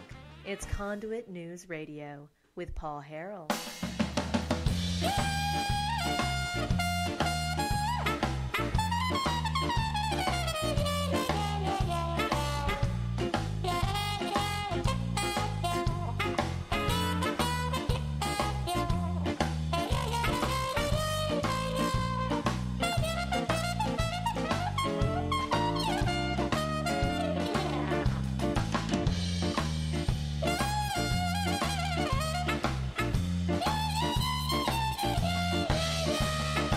Wake up, everybody. Good morning. Send me a text message or a phone call, or you can watch the program, but let me give you the number first, 870-275-9799, or you can watch us, sound off on Facebook. It's facebook.com/Conduit News. Facebook.com/Conduit News. I want to thank Bob Bailey for stopping by. Very well received here on the social media that we've got going on. People talking about needing to go like his page and that sort of thing. So I think that's good, and we appreciate everybody out there who's watching on Facebook. All right. So coming up here at the bottom of this next hour, in our next long segment, we're going to be talking with Mr. Josh Waters of Political Strategies, who was at the meeting yesterday, the tax farce meeting yesterday, where they fired their lifelong liberal consultant, Randy Bauer. Now, if you missed the first hour of the program, you should go, when you get to work, you should go to the Facebook page, facebook.com/Conduit News, and you can watch the first hour. We played for you during that first hour of the program the audio from the tax farce meeting where Randy Bauer, in the morning, yesterday morning, he had the wrong tax brackets. We were paying this guy $300,000, and he didn't even have the updated, up-to-date, like historically accurate tax brackets to reflect what is going on, like how much we pay as taxpayers. He had the wrong ones. And he was called out by State Representative Jim Dotson on that. Okay? Then they come back in the afternoon, and we're going to get Josh Waters' take on this because he was actually in the room. But they come back in the afternoon, and then they fire the guy. They fire him, which is unbelievable because ConduitForAction.org, they wrote an article back in October exposing this guy as a lifelong Democrat, a liberal. We broke some of the tweets, I think, on this program first because, it was just unbelievable. I actually got a call. I got a tip saying you got to go read Randy Bauer's Twitter where, he's critical of Trump. He's praising Obama. He also is anti-Second Amendment. He's pro-Medicaid expansion. And he said tax cuts don't mean tax reform. And so we exposed all this, and it made a lot of Republicans mad. And it's taken 3 months for them to figure out a way to get rid of this. And, Senator Jim Hendren was a supporter of getting a consultant and I guess getting this consultant, and it's worked out to be a complete waste of time and a display of incompetency, not only from Randy Bauer, who didn't have the right tax brackets yesterday, but also from Republican establishment leadership who are saying, we got to have a consultant to tell us what to do. And let me tell you something. We cannot stress this enough. The reason they hired a consultant in the first place was so that they could point to someone else other than them for their big government growing ideas. And it seems that at least some people are saying, no, we don't want to go that way. We'll come up with their own ideas. You chose D, 77. That is correct. 77 boards and licensing authorities. Unbelievable. Of course, the boos go towards the actual Arkansas state government because they are the terrible stewards of the power we've given them. For those out there who didn't know about this, or we're trying to make a defense that the Arkansas state government was not regulating us. 77 boards for licensing. That's a regulation if I've ever heard one. Yeah. And it's just pretty the much fact of the number. Yeah. Yeah, 77, like that, yeah. 77 licensing boards for different types of jobs for the most part. Why shouldn't they just go ahead and codify it? Like pass a law that says there must be 77. You know what I mean? But I like what you're saying. You're essentially looking at the fact that this is the state, and this is the squandering of an opportunity. Ace has been there for 3 years, and look at that number. That's insane. That's more than the state of New York. That's the statistic, Joe, that you've heard me say before. Yeah. We have more licensing boards than the state of New York. Okay, question number 7. I'm interested in this one. Is amazing. According to governing.com, how many full-time equivalent employees did Arkansas state government have in 2014? You went with a high number. The correct answer was, in fact, D, with 71,048.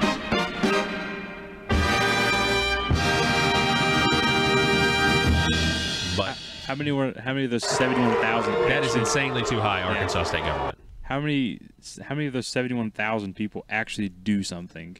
Well, that's a good question. How many of them get paid to just sit in a cubicle and look at files that mean nothing? There are hardworking government employees. We've talked to some of them. I have no doubt. Like Dan Sullivan, hardworking government employee. Well, when you look at, stuff like. I would say the $8,000 it takes per person to run the government, or almost $8,000 compared to the 5. You know, I'm surprised those numbers. Whenever this question came up, I was trying to do the math in my head, kind of guesstimating, because I was like, the number. It was like $8,000 per person, and there's like 3 million people in Arkansas. Yeah, it's like how many people would that be? How many can I I see. I can't do math like that in my head. I didn't get a number in my head. It was too many zeros. So that was the last question, right? And you got that right. Yeah. So how many questions did you get right out of the 7? 2, 3? You got 3 out of 7? Well, okay, so darn it.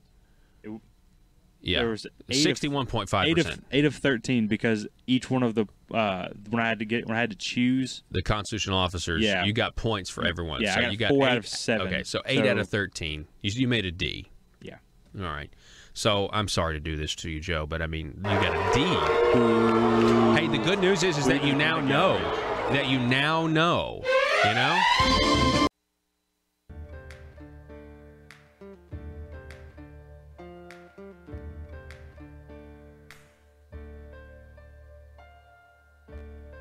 Bringing you your daily dose of truth. It's Conduit News Radio with Paul Harrell.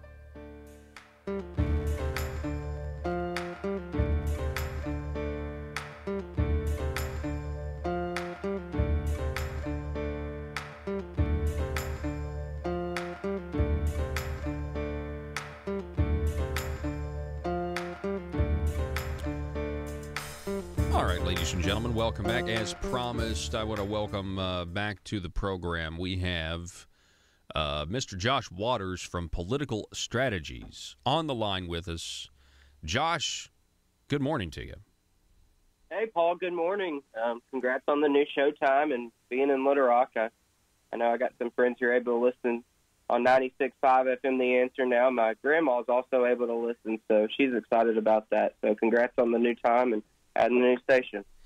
Well, I appreciate that. I mean, it's the response that we got after doing one broadcast yesterday, where all we did was bring up the grocery tax hike that is being discussed, was immense. I mean, my phone blew up with people, saying that they couldn't believe that this was a possibility, and that's really what I think that the benefit here is. We're talking about the Marble Palace bubble and being able to penetrate that and get to more people, as well as legislators who and as human beings, I think we're all guilty of this.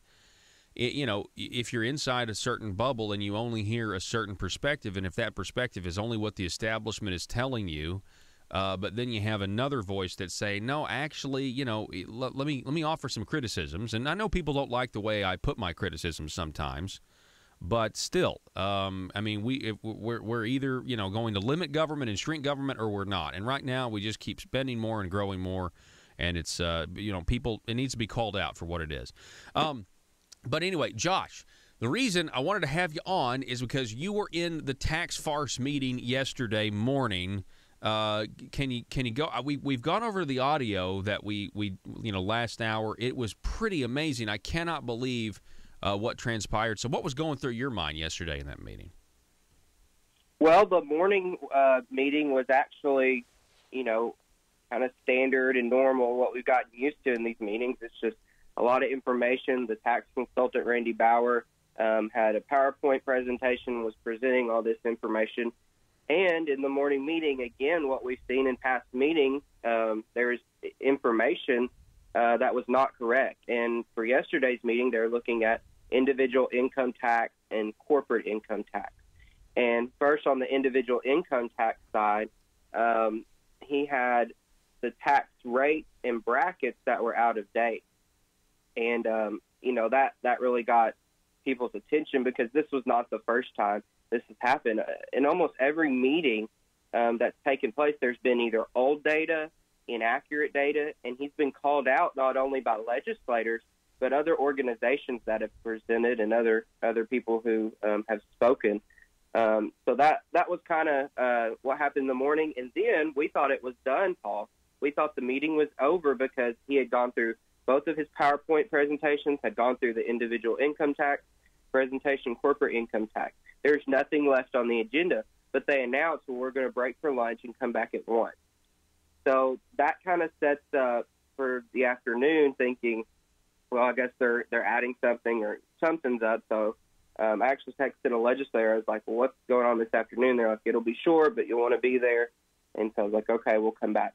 So when we came back, there was a lot less people there that afternoon, but you could tell something was up because Randy Bauer had another a person with him with the PFM consulting group who was unable to make the morning session because of flight delays. Well, he was there. He had his stuff kind of set up to the corner there, and then Randy Bauer comes out from the back where the legislators are. And when he comes out, he immediately just gets his stuff, puts it on very hurriedly, and kind of leaves very quickly. And I was there with some others, and we saw this transpire.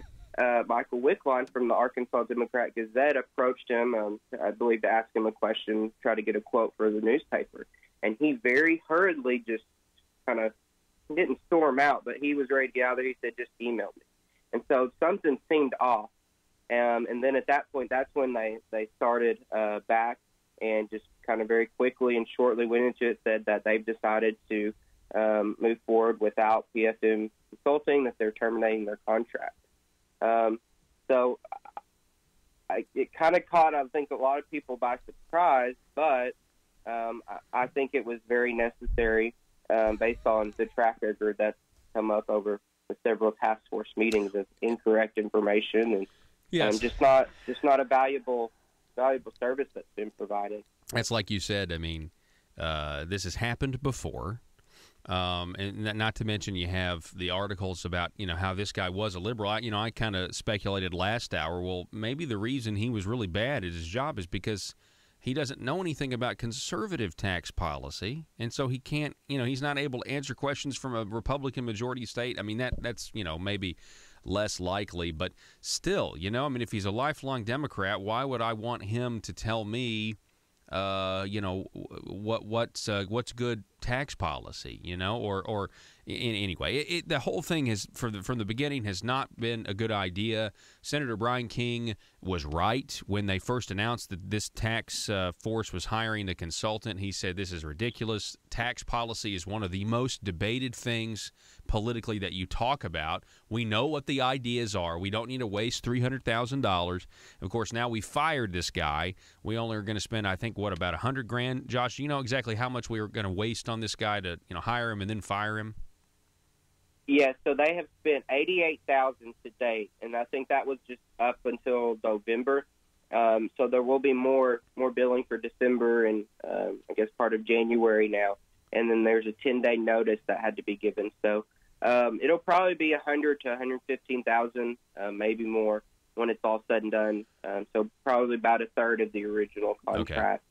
Is what will be paid out. So you're telling me, okay, this is interesting because here's the perspective that I would like to explore. I'd like to explore Mr. Randy Bauer's colleague who wasn't able to make the morning meeting because you said he had flight delays. He gets there. He sets up his stuff in the corner. And then Randy Bauer comes out from back. The legislators, I guess, presumably told him, based on your description, they told him before they announced it, hey, man, we're letting you go. And so he comes out, hurriedly gathers his stuff, as you say. And what does his colleague say? It's like, man, what did you do this morning? Like, what happened at this meeting? I don't know if I actually jokingly said to a couple other guys who were there a statement, well, maybe because whenever he left, like I said, he left in a hurry and said he'll send an email whenever reporter there was trying to talk to him. And I jokingly said, oh, that must not be in the contract. And I said that because this morning there was a specific point, yesterday morning, there was a specific point where one of the legislators asked about, looking at some of these tax credits that are given to corporations and, asking him to kind of analyze those and find the effectiveness of those. And the response was basically, that fell beyond the scope of this contract and they could do that, but it would take more time and that would be a separate thing. So I jokingly said right then, well, the media, appearances or media quotes must not be part of the contract based on a state, conversations from that morning. And then not 10 minutes later, the contract was over. It was crazy. So hang on a second. Does that mean he was saying if we got more money, we could answer those questions? That's the way I took it. And that's what was asked was, okay, does this fall beyond the scope of the contract? And I don't know if that was the, final thing that broke the camel's back, so to speak, or what, but that was something that did come up yesterday morning in a specific question. And so, saying that jokingly and then 10 minutes later, the contract was ended, I think a lot of people were caught by surprise. There wasn't a whole lot of people back for the afternoon session yesterday.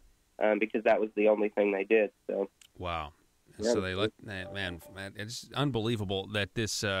I'm shocked that it happened. I wonder, does this mean there's a shift now in the power structure?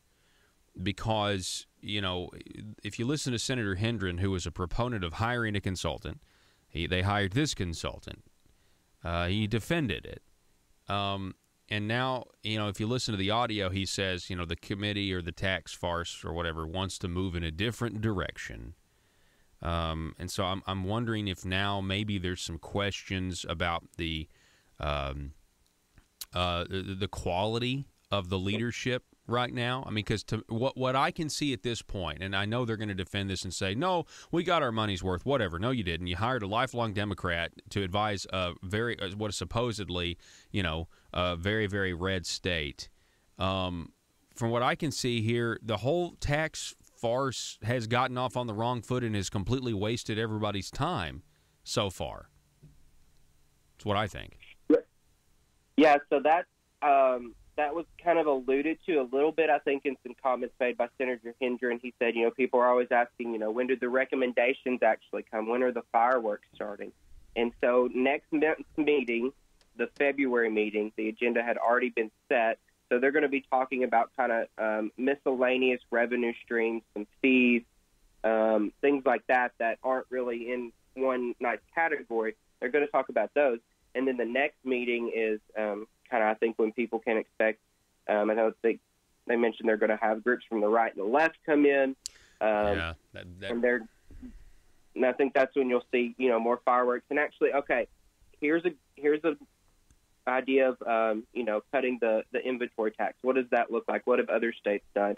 And so I think that's probably when you're going to see actual recommendations and the discussion and debate of those recommendations from all these groups that are out there giving recommendations.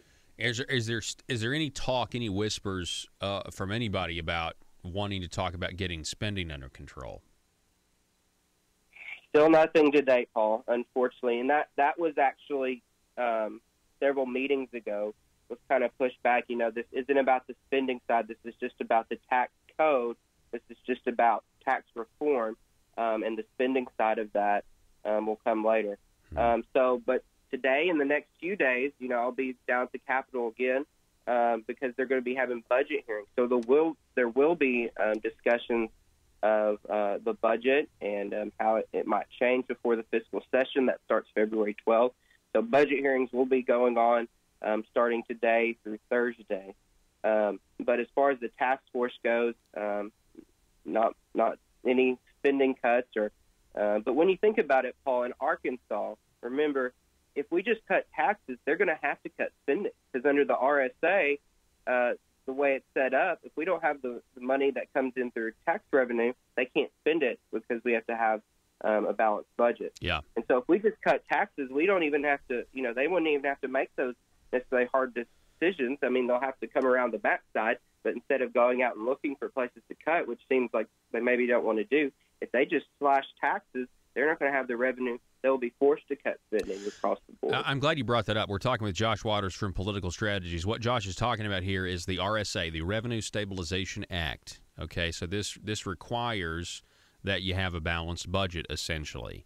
But what it also does, and it's very weird, it's like a catch-22, it also ensures that you spend every dime you take in. Because you fund you fund things based on category A, and then that's the top priority, and then you have category B, and so people will pass all of this stuff to get funded in category B or lower if the money is available. So that means if the money comes in, it goes right back out. And so what Josh is saying here is absolutely correct. In Arkansas, because of the Revenue Stabilization Act, if we just simply limit the amount of money going to the government by tax cuts, the Revenue Stabilization Act actually helps us. But if we continue to, send the government all the money right now, the way the Revenue Stabilization Act works and the way these politicians pass these bills, it actually ensures, you have a balanced budget, but ensures that you spend everything that comes in, goes out to fund somebody's bright idea that they put lower down on the priority list. And so that's, kind of the intricacies of what's going on down there. And we really have a problem. So if you cut taxes, you directly affect the size of government here in Arkansas. And so that's why they need to cut taxes. They need to get the spending under control, reduce spending. Why not spend less one year? And then you're going to have, the proper cushion. Go ahead, Josh. Sorry. Yeah, no, that's exactly right. And Paul, the reason, we know that government here in Arkansas, the spending continued to go up, and we continue to spend more per capita than these large liberal states of Illinois, New York, and California. But one thing that did come up, and it's come up other places, but one thing that came up yesterday was, again, the fact that Arkansas has the highest top rate on individual income tax of our surrounding areas.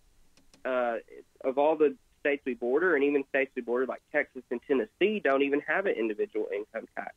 And when we're looking at benchmark states is what they've been calling them in the task force.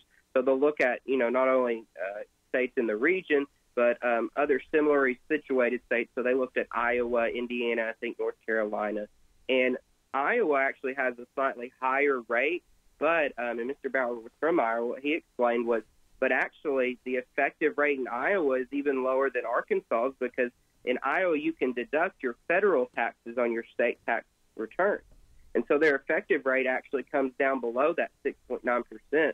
And I think it was Representative Pitch pointed out on some of the data points, whether you look at the lower range and the higher range, on almost every data point that was there, I think except for one, Arkansas had the highest effective individual income tax, and much higher on the income side. So if you make more than $34,000, the income over $34,000 a year in Arkansas, you pay 6.9% rate.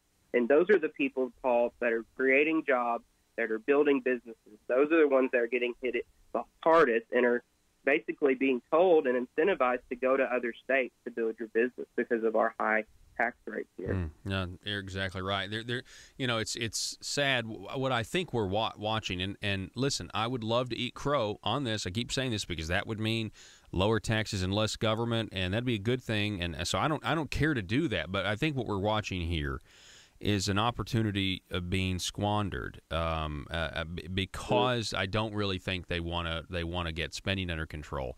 I mean, you tell me, you've seen these meetings firsthand. I mean, do you get the feeling, and this is your opinion, Josh, but do you get the feeling that the tax force, there I said it right that time, the tax force, I'm sorry, no, I said it wrong, the task force is there to just shift things around in a shell game to maybe lower the income tax brackets, but raise taxes other places to where the size of government stays the same. They can say they cut taxes, but if the same amount of money is going to the government, you didn't cut taxes. What do you think the goal is? Well, in my opinion, the goal, when we look back at why this task force was created, so to your new listeners or those who maybe don't remember, this task force was created under legislation back during the 2017 session. And it was basically a way to kick the can down the road, in my opinion, because honestly, Paul, they could not afford to cut taxes in 2017. We saw, I think it was only $15 million surplus. They could not have afforded to have another big tax cut this year unless they got spending under control, and that wasn't happening. And so when you look at the amount of money, Medicaid expansion prevents you, because we're spending so much of our money, it prevents us from actually giving business owners in this state a break. Yeah, and that's that's what's driving it. The Obamacare Medicaid expansion program is driving the spending. It's through DHS is driving the spending. That's where we're seeing the huge increases. And so honestly, we couldn't afford it. So going forward, they're going to have to find some places to cut. Because we're not going to be able to afford it as long as we have this program the way it is.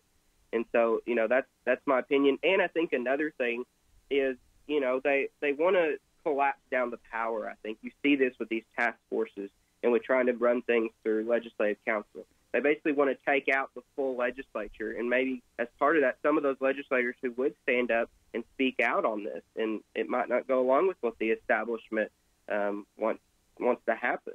And so this is a way to kind of push those people out, silence them from the process, and go through it the way they want it to be done.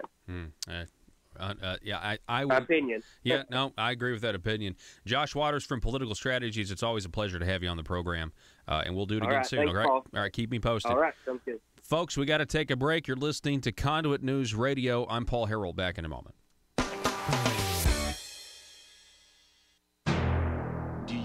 Conservative legislation killed?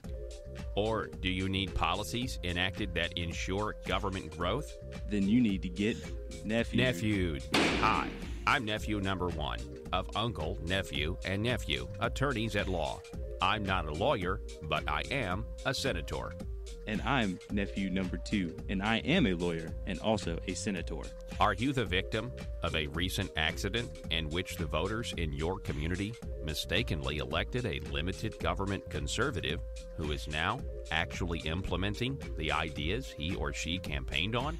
That's right, nephew number 1. Don't be a victim of democratic elections any longer. At Uncle, Nephew, and Nephew, we are committed to killing limited government legislation and promoting bills that increase the size of government by using any tool at our disposal. Because sometimes the truth of the matter is, principles get in the way of pragmatism. Just listen to some of our great testimonials. Ever since I've been using the nephews, all my special interests have been served. As long as you make sure your contract says lobbying services are prohibited, then the legal services of uncle, nephew, and nephew are legal. Trust me, put the nephews on them. It came out of nowhere. I was blindsided last election cycle when my well-funded and paid-for politician lost to some grassroots limited government voters. But then I hired the nephews, and they killed all the conservative policies the voters wanted. I got nephewed. I got nephewed too, and so can you. Uncle, nephew, and nephew will accept compensation via campaign contributions. Put the nephews on them. PHP Parody.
Conduit News Radio with Paul Harrell is building a liberty machine.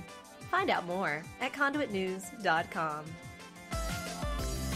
On our Facebook page, Facebook.com/Conduit News, we have Dan writing in, Arkansas stifles small business. I can't get a raise because my employer pays so many fees to the state. So here's somebody who is not a business owner, Dan, on Facebook, writing this about the program, or writing as he's listening to the program. Here's somebody who is not a business owner but is an employee and recognizes that if things were more favorable to business and the true economic development, which is, left up to individual businesses to create jobs, that he would get more money. He would get a raise if it wasn't for what's going on in this state. And that's really, that's the lost. I'll reference you to this. There's the Blue Collar Podcast. Did you guys see this? Is that what it's called, Joe? Am I getting the name right? It's the Blue Collar Political Podcast with Senator Brian King and Representative Josh Miller. Hey, play a little bit of that. We've got like a minute left. Play some of this, Josh. Hello, folks. I'm State Senator Brian King, District 5. I'm with Representative Josh Miller from District 66. And what we're trying to do is educate people on what really goes on in politics. And we both come from blue-collar backgrounds. We represent what we think are blue-collar districts. So this is the first initial filming of the Blue Collar Political Podcast. We're going to try and do at least once a week. And what we want to do is educate you on what's going on down here in what we call the bubble world of politics and why it doesn't translate to what happens in the real world with folks back home. Stop. And we can see with the first...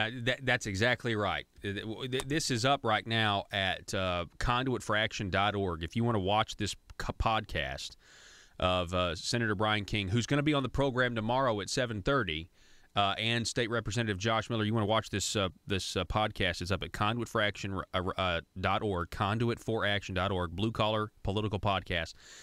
What Senator King said there is spot on. We want to try to tell you what goes on in the bubble world down at the Marble Palace and why what goes on down here doesn't translate and makes any sense to people back home. And what did he say? In the real world. In the real world, where a guy on our Facebook page, Dan, is saying, I'm an employee and I can't get a raise because Arkansas stifles business and economic freedom in this state.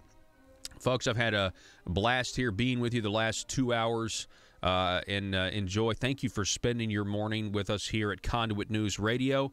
My name's Paul Harrell, Arkansas. Be safe.